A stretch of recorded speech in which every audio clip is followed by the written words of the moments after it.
Hi everyone, welcome to Honey Drops Tarot.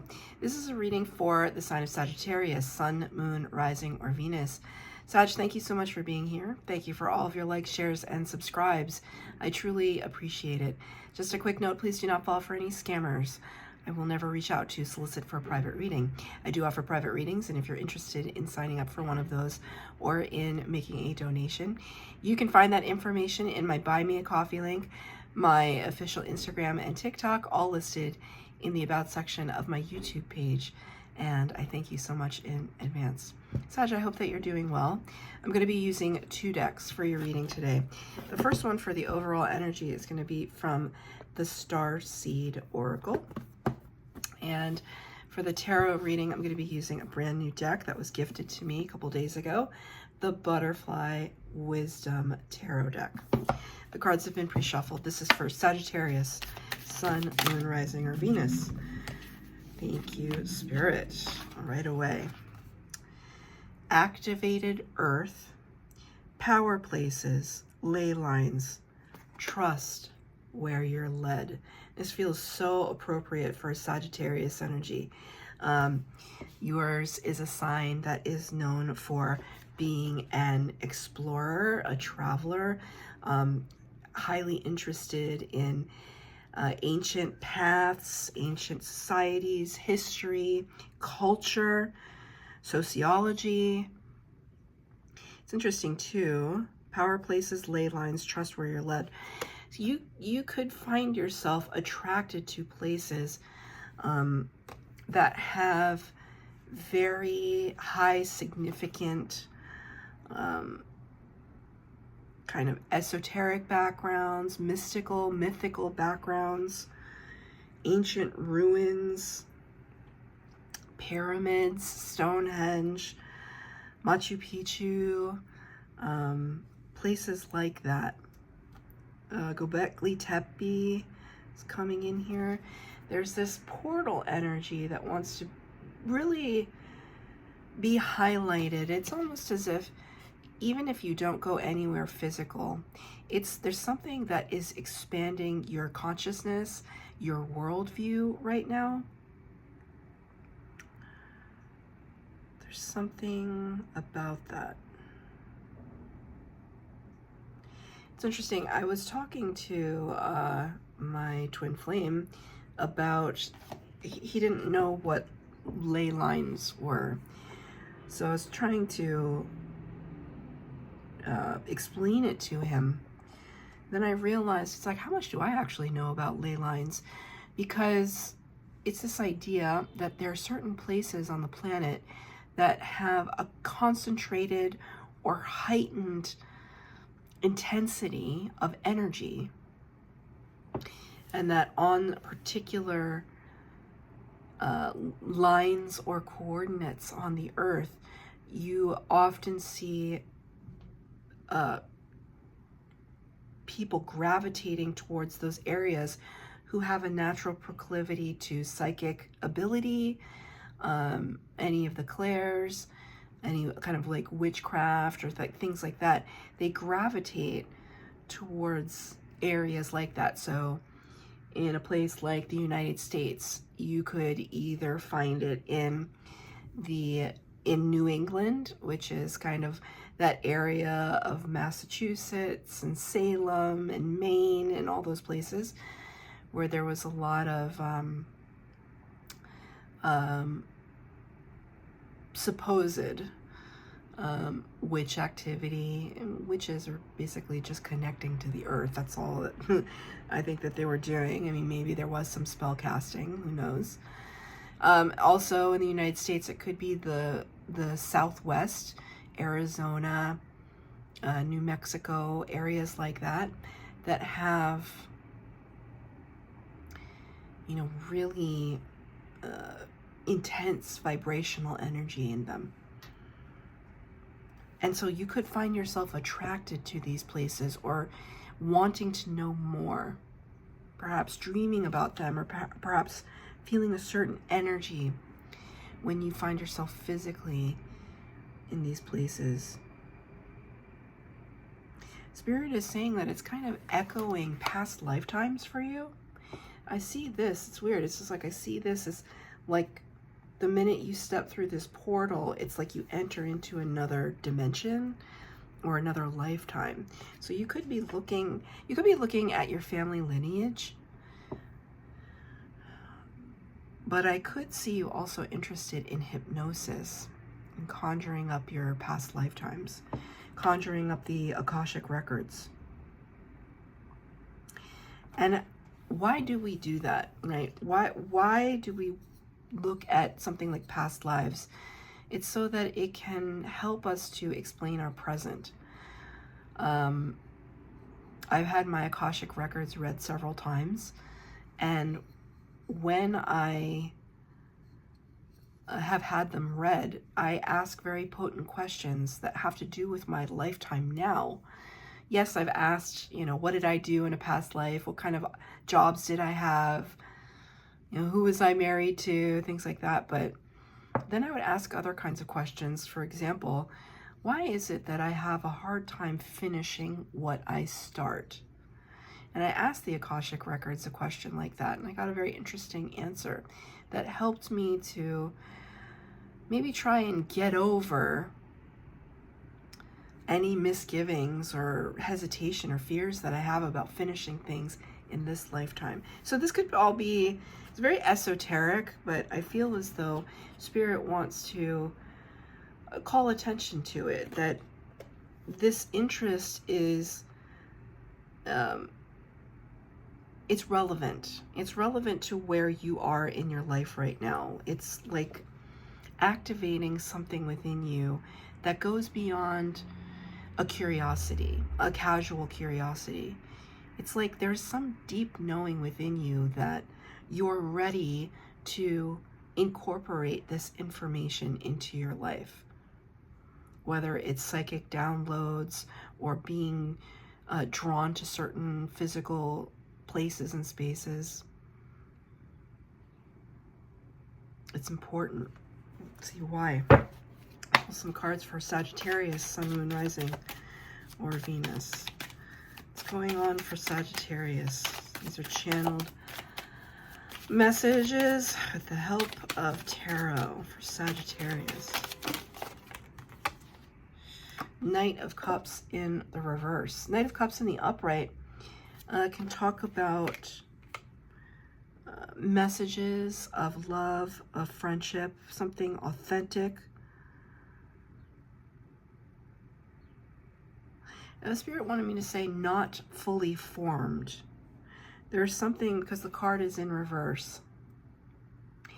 There is some information or a person that wants to step towards you, but the energy behind it is not fully realized yet.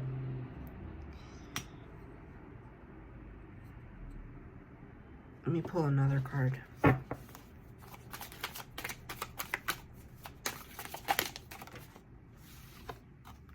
Two of Discs, Page of Discs.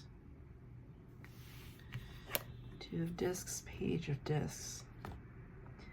It's interesting too, because immediately when I saw this, it reminded me of hieroglyphics. Very much so.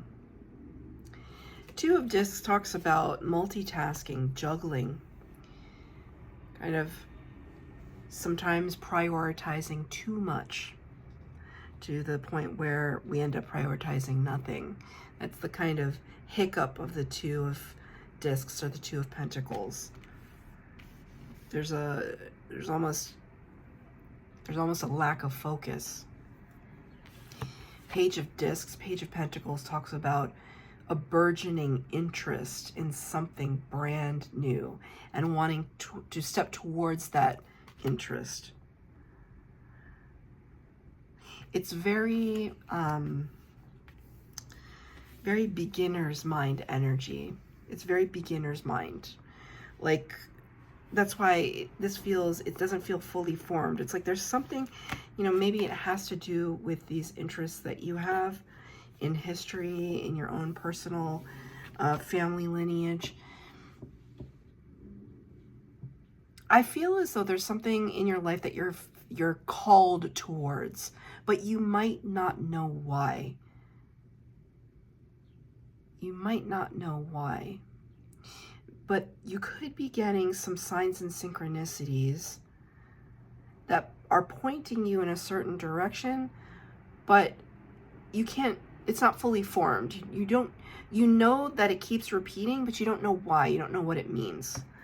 So I will give you a very specific example. A lot of you, I mean, you can see here in the background, there's a heron. That's a picture of a heron right there.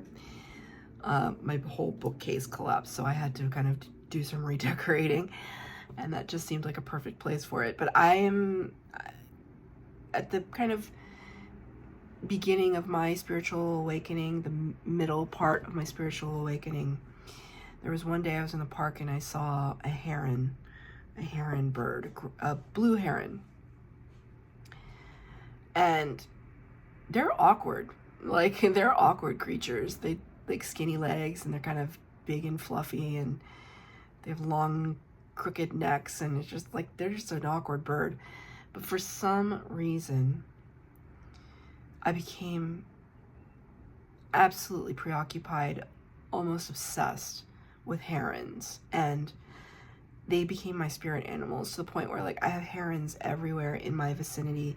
I have pictures of herons in my office. My sister painted this one for me. Like, they're just everywhere in my life. And I could never figure out why. Like, what is it with this random bird? I don't get it. But I just knew that every time I saw a heron, it was a symbol to me that spirit was with me. A spirit is always with you, but sometimes you just, like, you're feeling down or you're feeling lost and you need a reminder. Years of this obsession, and I still have it, years of this went on and on and on.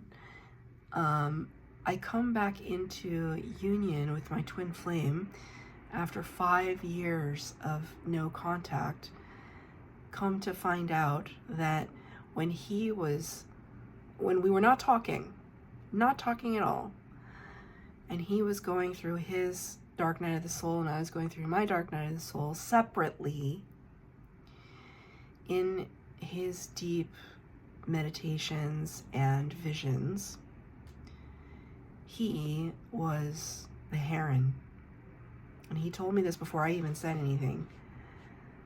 He saw himself as different animals, but he mentioned the heron because the heron, how did he put it, stands in the water and looks out onto the unconscious shadow. That's exactly how he said it, and it was so striking to me.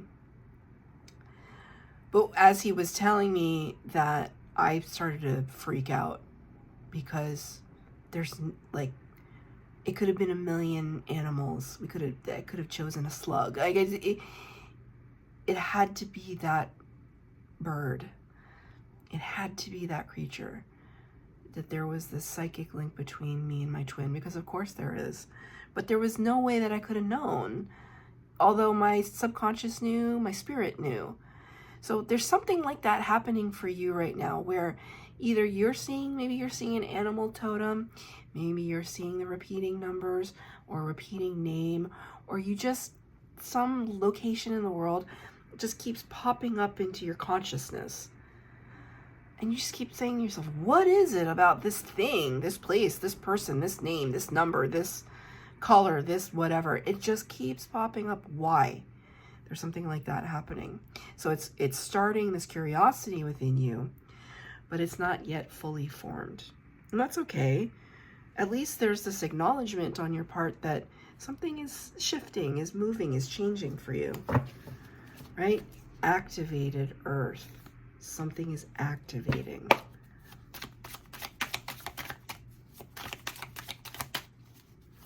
This is for Sagittarius.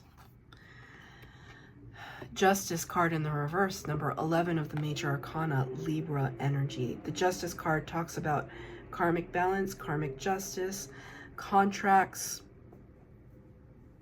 Legal agreements can be things that want to move in your favor but have not fully formed yet.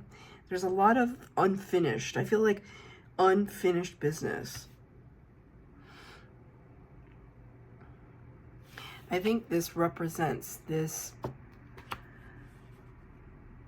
I think it might have to do with some past life stuff, right? That's what karma is. It's like we're still trying to reconcile what it is that we have brought with us into this lifetime that we know not of, right? We don't know about it. And what can we do to relieve ourselves of karmic burden? And it helps if you're a good person, right? It helps if you just make decisions that do not try to harm others purposefully, that we are loving, right? Generous of spirit. That always helps our karmic load. It also helps that when somebody offends us or affronts us, obviously we defend ourselves, right? But you can take it to a certain point. You can take it to the point of absolute revenge and retribution. Or you can say, you know what? It's unfortunate that that person had to act that way. They are no longer a welcome entity in my life, but I'm just going to choose to forgive and let it go and let them go. And wash my hands of that karma. I'm not going to tolerate it and continue to tolerate it, but I don't have to sit here and be offended and angry and defensive and negative. That takes a high level of maturity that most often I don't have personally. I try to, but like, let's be real, it's really hard. I'm a water sign and a Sag rising, forget it. It's like, it's a lot. It's a lot. I try, but it's a lot.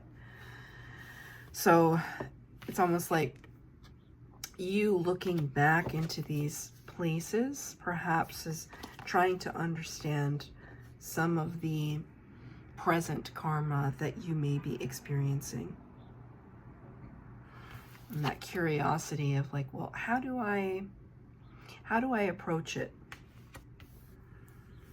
How can I use this perhaps difficult situation to my advantage? Right? Like, how can I, in terms of a lesson, what is the lesson that I'm supposed to learn? Let's ask that question right now. What is the lesson that Sag is supposed to learn right now?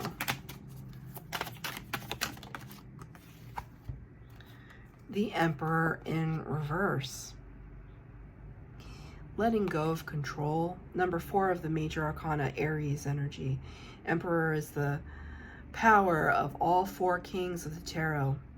The ultimate divine masculine. He's the doer. He's the controller. He's the CEO. He's the boss. Doesn't have to describe a man, but it's divine masculine energy. You got the card in the reverse. This is what I was asking Spirit.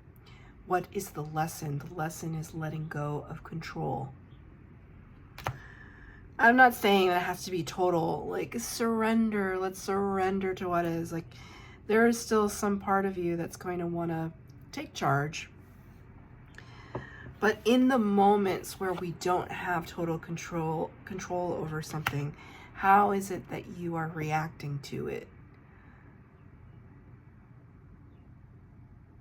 And it's like, can we react towards something with grace? So, very 3D world example. I was coming back from out of country, and I was at the airport on Monday, and my flight was delayed by 2 hours. There was like a mechanical issue, so they had to switch the planes. They switched the planes, then they had to switch the gate, and then it was a mess. It was chaos, and like even the airport staff looked like they didn't know what was happening either. And people started to get a little antsy, a little anxious, a little impatient. And, I did too, because I'm just a human being. I just want to get home. But I realized in that moment, like, I cannot control anything of what is happening in this moment.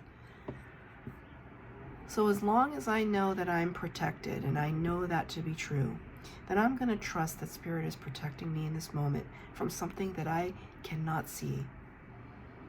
And when I allow that to be, when I allow that knowledge to pass over me, then my heart can be calm.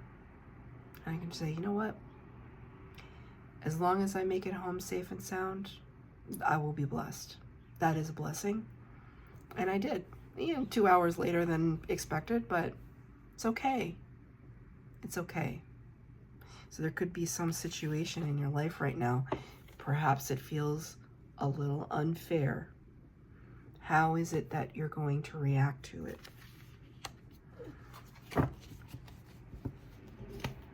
Let's get another card for Sagittarius.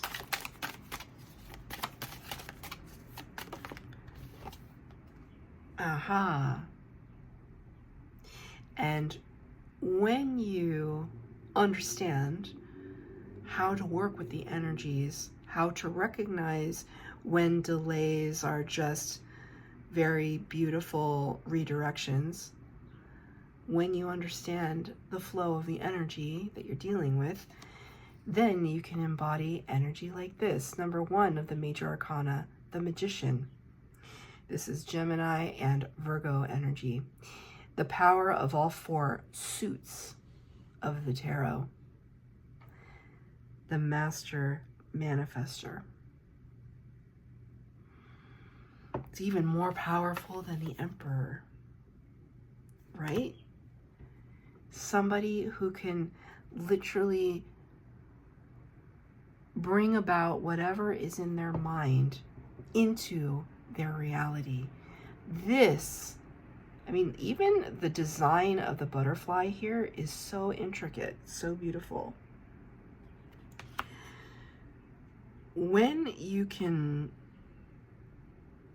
find it within your ability to use the resources that you have at hand to make things happen for yourself, you become absolutely unstoppable. So, let's say you wanted to start a new business and you think, or there's a part of you that used to think, I'm not going to be able to successfully start my business until I can raise $500,000 in capital to start my business, right? That's one attitude towards it. And you can say, okay, I need to go to the bank and get a loan, or I need to find investors, and it's just not going to happen unless I get this. That's one aspect, or one approach. Another approach could also be, well, that's not happening right now, but in the meantime, what are the other resources at my disposal that I can use to keep the progress and the momentum going, to show the universe that I really want to open this business? Right? There are other things you can be working on, like the concept. It's like, do you have everything in place? Do you have the ideas? Do you know the strategy? And how are you going to execute? And how are you going to deliver all the things that your business wants to deliver? Do you have all of that figured out? What about the marketing? What about the long-term goals? And what is the location? And just like all of these things. Have we figured, is there something else that we can work on in the meantime? Or is everything just hinging on this idea that I have to raise $500,000? And if I don't do that first, everything else is just a failure. The Magician doesn't think in such narrow terms. The Magician looks at everything that they have, even if it's just their ability to email somebody. If they can just send out a couple emails to some influential people, that's already better than doing nothing at all, or being frustrated by the fact that you don't have $500,000. The magician doesn't let anything stop them. And so this is where the power comes in. This is where your energy shifts. If you can, because that's part of the karma, right? Like giving up this sense of control, that's part of the lesson. So when you can do that and you can just flow, then you can start to work with the energy of spirit and allow things to manifest. And not put too much judgment on kind of what is happening. Is that, oh, I haven't been able to raise $500,000. I must be a failure. On the contrary.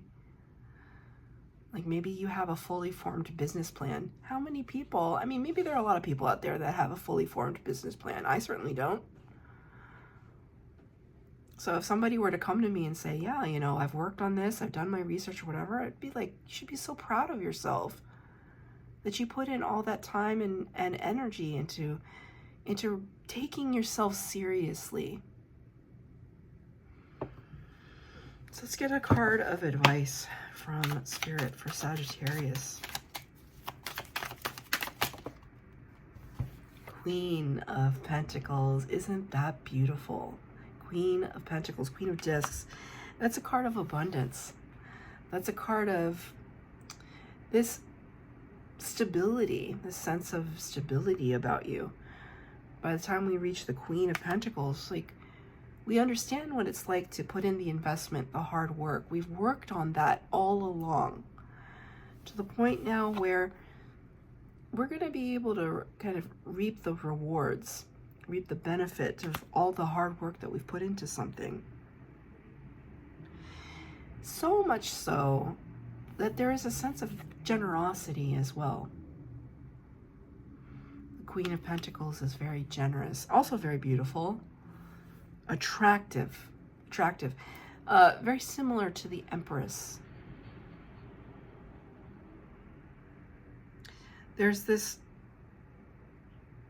it's almost like Spirit is saying, eventually, you are going to embody this grace, right? You're going to be in the position where you can be